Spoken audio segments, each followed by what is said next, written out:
चीन को लेकर सरहद पर तनातनी है तो वहीं देश की राजनीति में भी उबाल है। अमित शाह ने चीन के मुद्दे पर कांग्रेस को संसद में बहस की सीधी चुनौती दे दी है। उधर कांग्रेस के तेवर भी कम आक्रामक नहीं है। कांग्रेस सीधे प्रधानमंत्री नरेंद्र मोदी को घेर रही है और ये कह रही है कि चीन के मसले पर सरकार सच नहीं बोल रही। न वहां कोई हमारी सीमा में घुस आया है, न ही कोई घुसा हुआ है, न ही हमारी कोई पोस्ट किसी दूसरे के कब्जे में है। एक और प्रधानमंत्री नरेंद्र मोदी हैं जो लगातार चीन की घुसपैठ के आरोपों को नकार रहे हैं, तो वहीं कांग्रेस तमाम रिपोर्ट का हवाला देकर पीएम के दावे को खारिज करने पर तुली है। राहुल गांधी लगभग हर रोज सवाल उठा रहे हैं। उनके निशाने पर सीधे प्रधानमंत्री नरेंद्र मोदी हैं। कांग्रेस के बड़े बड़े नेताओं ने भी प्रधानमंत्री नरेंद्र मोदी के उसी बयान पर घेराबंदी कर ली है। राजस्थान के मुख्यमंत्री अशोक गहलोत ने सीधे पीएम पर चढ़ाई की और आरोप लगाया कि उनके घुसपैठ नकारने पर चीन ताली बजा रहा है। ऐसे में पीएम बिना देर किए बयान वापस ले। विपक्षी पार्टी मीटिंग के दौरान उन्होंने कह दिया कि चाइना हमारी जमीन पे आया ही नहीं है, ना हमारी कोई चौकी पे कब्जा है। वो उन्होंने ब्लंडर किया है और पूरे चाइना के अंदर देश के पहले प्रधानमंत्री हैं मोदी जी, जिनके वक्तव्य का स्वागत हुआ है।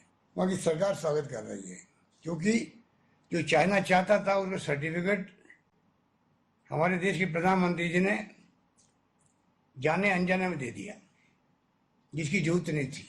इसलिए कांग्रेस मांग करती है कि प्रधानमंत्री जी को अभी भी स्थिति स्पष्ट करनी चाहिए, अपने उस बयान को वापस विड्रॉ करना चाहिए। सरकार को सचेत कर रहे हैं। छत्तीसगढ़ के मुख्यमंत्री ने भी मोर्चा खोला, 2 तीर चलाए। पहला ये कि पीएम चीन की घुसपैठ पर देश को गुमराह कर रहे हैं, और दूसरा ये कि पीएम केयर फंड को चीन की कंपनियों से चंदे मिले हैं। जब इस बात को स्वीकार नहीं करते, 1 इंच जमीन अतिक्रमण नहीं हुआ है, वो लोग हमारी सीमा के अंदर नहीं आए हैं, और हालात ये है कि वो लोग अंदर घुस भी आए हैं, जमीन कब्जा भी कर लिए हैं, हमारे 20 जवान शहीद भी हो गए हैं। ऐसे ही स्थिति में प्रधानमंत्री जी देश को गुमराह कर रहे हैं। क्या पीएम केयर फंड में ये विवादास्पद जो चीनी कंपनी है उससे राशि लिए हैं सैकड़ों करोड़ रुपया? क्या इसी कारण से भारत सरकार कोई कदम उठाने से हिचकिचा रही है, या जो वास्तविक स्थिति है उसे स्वीकार नहीं कर पा रही है? इससे पहले रविवार को अमित शाह ने भी राहुल की घेराबंदी की और आरोप लगाए कि उनके सवालों से चीन और पाकिस्तान फायदा उठा रहे हैं। वहीं राहुल की एक ही रट है कि पीएम एलएसी की सच्चाई देश को बताए। दुख तब जो होता है, इतने बड़े राजनीतिक दल के पूर्व अध्यक्ष इतने संकट के समय में इतनी ओछी राजनीति करते हैं, तब दुख होता है। इससे कोई फर्क नहीं पड़ता। वो उनके लिए आत्मचिंतन का विषय है। इनके हैशटैग को पाकिस्तान और चीन आगे बढ़ा रहा है, मेरे लिए नहीं है, कांग्रेस पार्टी के लिए चिंता का विषय है। अगर आप कहेंगे कि जमीन नहीं गई और सचमुच में जमीन गई है तो चाइना का फायदा होगा।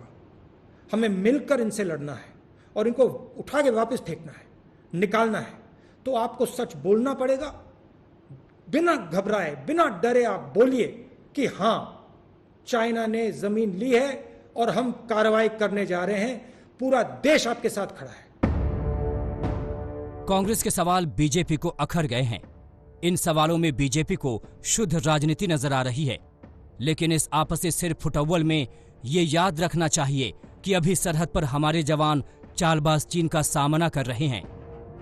ऐसे में राष्ट्रीय सुरक्षा पर राजनीतिक सवाल किस हद तक हो, ये सभी को सोचने की जरूरत है। दिल्ली से आनंद पटेल और अनिशा माथुर के साथ देव अंकुर, जयपुर आज तक।